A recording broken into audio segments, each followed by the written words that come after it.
नमस्कार, मैं हूं गीतिका पांडे और आप देख रहे हैं टुडे हरियाणा। हमारे प्यारे राज्य हरियाणा से जुड़ी हुई खबरों को देखने के लिए हमारे चैनल को जरूर सब्सक्राइब करें। साथ ही आप हरियाणा के किस जिले से चैनल देख रहे हैं हमें कमेंट बॉक्स में कमेंट कर जरूर बताएं। नू हिंसा को लेकर सीएम ने की समीक्षा बैठक, बोले घटना में शामिल किसी भी उपद्रवी को नहीं बख्शा जाएगा। सीएम मनोहर लाल ने नू में हुई हिंसा को लेकर बैठक की। इस दौरान उन्होंने घटना को दुर्भाग्यपूर्ण बताया। साथ ही इसके बारे में पता लगाने के लिए वरिष्ठ पुलिस अधिकारियों को भेजा गया। उन्होंने बताया कि घटना में अभी तक 5 लोगों की मौत हो चुकी है, जिसमें 2 होमगार्ड और 3 नागरिक शामिल हैं। इस घटना में बाहर से शामिल होने वाले लोगों की पहचान की जा रही है। किसी भी उपद्रवी को बख्शा नहीं जाएगा। उन्होंने सभी नागरिकों से शांति की बहाली के लिए आगे की अपील की है। नू में हुई हिंसा में जान गंवाने वाले गुरुग्राम के दोनों होमगार्ड के परिजनों को हरियाणा पुलिस 57 लाख रुपए की आर्थिक सहायता प्रदान करेगी। मंगलवार को गुरुग्राम पुलिस कमिश्नर की ओर से एक बयान जारी कर कहा गया कि परिजनों को आर्थिक सहायता प्रदान की जाएगी। हरियाणा में 5 दिन बारिश, 2 अगस्त की रात से फिर से एक्टिव होगा मॉनसून। 3 से 4 अगस्त को येलो अलर्ट। हरियाणा में 2 अगस्त की रात से एक बार फिर से मानसून की सक्रियता बढ़ने की संभावना है। मौसम विशेषज्ञों का कहना है कि हरियाणा में 2 अगस्त की रात से 6 अगस्त तक ज्यादातर क्षेत्रों में बीच बीच में मध्यम से तेज बारिश की संभावना है। फिलहाल आज और कल शाम तक बारिश की छिटपुट गतिविधि कहीं संभव है। आईएमडी ने 3 व 4 अगस्त के लिए येलो अलर्ट भी जारी किया। चौधरी चरण सिंह हरियाणा कृषि विश्वविद्यालय हिसार के कृषि मौसम विज्ञान विभाग के अध्यक्ष डॉक्टर मदन खीचड़ ने बताया कि मानसून का टर्फ अब पश्चिमी छोर उत्तर की तरफ बढ़ रहा है। फरीदाबाद में 70% तक बढ़े आई फ्लू के रोगी, बरतें ये सावधानियां। जिले में आई फ्लू तेजी से फैल रहा है। निजी और सरकारी दोनों अस्पताल में आंखों की ओपीडी में 70% रोगी आई फ्लू की समस्या को लेकर पहुंच रहे हैं। इसमें से 2-4 रोगी ऐसे भी होते हैं जो घरेलू उपचार से राहत न मिलने पर पहुंचते हैं। ऐसे लोगों को फ्लू अधिक परेशान कर रहा है। आई फ्लू की समस्या स्कूल जाने वाले बच्चों में अधिक मिल रही है।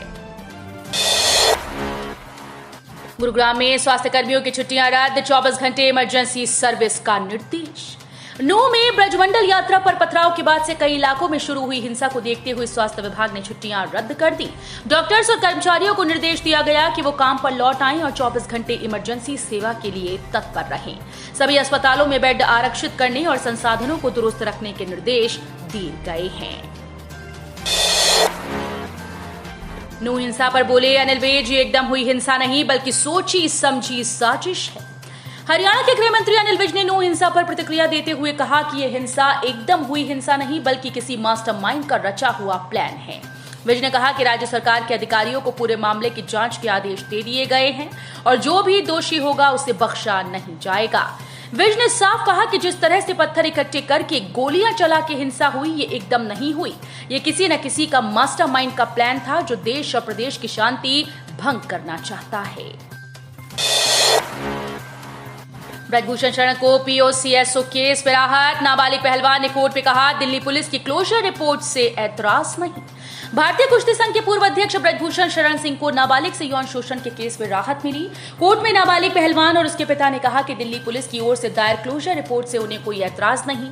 वे जांच से संतुष्ट हैं और इस रिपोर्ट का विरोध नहीं करते हैं। विद्यार्थियों को दिए टैब में अश्लील सामग्री देखने का मामला, शिक्षा मंत्री ने पंचायतों पर साधा निशाना। हरियाणा में स्कूल विद्यार्थियों को दिए गए टैब में सॉफ्टवेयर क्रैक करके अश्लील सामग्री देखने के मामले में शिक्षा मंत्री कंवरपाल ने पंचायतों और अभिभावकों पर निशाना साधा। उन्होंने कहा कि कुछ पंचायतें अच्छे प्रोजेक्ट को भी गलत साबित करने पर तुली हुई हैं। हरियाणा में डीएलएड व 10वीं की परीक्षाएं स्थगित, नू हिंसा के बाद एचपीएससी ने लिया फैसला। नू में हुई हिंसक घटना के कारण प्रदेश भर में हरियाणा विद्यालय शिक्षा बोर्ड की 1 और 2 अगस्त को संचालित करवाई जाने वाली 10वीं की पूरक व डीएलएड की परीक्षाओं को स्थगित कर दिया गया। बोर्ड अध्यक्ष डॉक्टर वीपी यादव और सचिव कृष्ण कुमार ने दी जानकारी कि दोनों दिनों की स्थगित परीक्षाओं की तिथि बाद में घोषित की जाएगी। हरियाणवियों ने फतेह की दुर्गम चोटियां, फहराई धैर्य, संयम और विश्वास की विजय पताका। पहाड़ पर चढ़ना बहुत ही दिलचस्प लेकिन चुनौती और कठिनाइयों से भरा खतरनाक खेल है। पहले के पर्वतारोहियों को बेहद कठिनाइयों का सामना करना पड़ता था। हालांकि आधुनिक उपकरणों और प्रौद्योगिकी ने इसे आसान बनाया, लेकिन प्रकृति के सामने अब भी चुनौतीपूर्ण बना हुआ है। इसमें सफलता मिलती है या नहीं, ये उतना महत्वपूर्ण नहीं जितना कि धैर्य, संयम और विश्वास के साथ आगे बढ़ने का जज्बा बनाए रखना है। चौधरी देवीलाल ने शुरू की थी बुढ़ापा पेंशन योजना, उन्हीं की 3 पीढ़ियों में इस पर जबानी जंग तेज। हरियाणा में बड़ी संख्या में बुजुर्गों के जीवन यापन में अहम सहारा बन चुका वृद्धावस्था सम्मान भत्ता इस बार चुनाव से पहले राजनीतिक चर्चाओं में आ गया। जिस तरह से राजनीतिक दल बुढ़ापा पेंशन को लेकर वादे कर रहे हैं, उसे देखते हुए निश्चित है कि चुनावी घोषणा पत्रों में राजनीतिक दलों के लिए ये एक अहम मुद्दा रहेगा। केमिकल फैक्ट्री से गैस लीक, ग्रामीण बोले सांस लेने व आंखों में जलन की समस्या। यमुनानगर के गांव बापौली में राक्षी नदी किनारे केमिकल फैक्ट्री में कुछ दिनों से गैस निकल रही है। इससे गांव व आसपास के क्षेत्र के लोग दहशत में हैं। याद हो कि इस फैक्ट्री को कई माह पहले करोड़ों रुपए के नशीले पदार्थ मिलने पर सील कर दिया गया था। घर से 11.5 लाख की हीरे की अंगूठी व बाली चोरी, रसोई व उसकी भतीजी पर केस। जयसिटी निवासी अनुज गर्ग के घर से 11.5 लाख रुपए की हीरे की अंगूठी व बाली चोरी हो गई। आरोप घर में रसोइये का काम करने वाले अमृतलाल व उसकी भतीजी पर लगा, क्योंकि घटना के बाद से ही दोनों आरोपी घर से गायब हैं। लीबिया की जेल से हरियाणा के 17 युवक रिहा, भारतीय दूतावास ने संरक्षण में लिया, जल्द वापस लौटेंगे। लीबिया में फंसे 17 युवाओं की रिहाई के लिए सरकार ने प्रयास शुरू कर दिया है। विदेश मंत्रालय के हस्तक्षेप के बाद भारतीय दूतावास ने इन युवकों को लीबिया की त्रिपोली जेल से रिहा करवाकर अपने संरक्षण में लिया। औपचारिकताएं पूरी होने के बाद जल्द ही इन्हें आपातकालीन पासपोर्ट बनवाकर वापस लाया जाएगा। 1 करोड़ दो, वरना 1 महीने में तुम्हें और तुम्हारे परिवार को जान से मार देंगे, युवक को मिली तीसरी धमकी।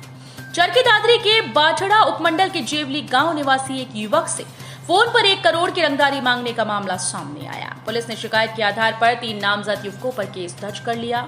शिकायत के अनुसार रंगदारी न देने पर 1 माह के अंदर उसे और उसके परिवार को खत्म करने की धमकी दी गई है। पंचकुला हाईवे पर हादसा, तेज रफ्तार पिकअप के सामने अचानक आया बेसहारा गौवंश, बच्चों सहित 8 लोग घायल। अंबाला के मुलाना के निकट पंचकुला हाईवे पर मंगलवार अल सुबह तेज रफ्तार पिकअप के सामने अचानक बेसहारा गौवंश आने पर हादसा हो गया। पिकअप सवार एक ही परिवार के लोग मुहर्रम देखने के बाद अमरोहा से वापस जीरकपुर लौट रहे थे। हादसा इतना दर्दनाक था कि 1 वर्षीय सिदाब, 2 वर्षीय बच्ची सहित 23 वर्षीय शहजाद, 22 वर्षीय गुलहसन, 21 वर्षीय खुशबू, 15 वर्षीय तरन्नुम, 20 वर्षीय आजाद, 26 वर्षीय सोनम गंभीर रूप से घायल हो गए। तो ये थी हरियाणा राज्य से जुड़ी हुई आज की कुछ खास और अहम खबरें। इसी तरह की लेटेस्ट अपडेट देखने के लिए टुडे हरियाणा को जरूर सब्सक्राइब करें।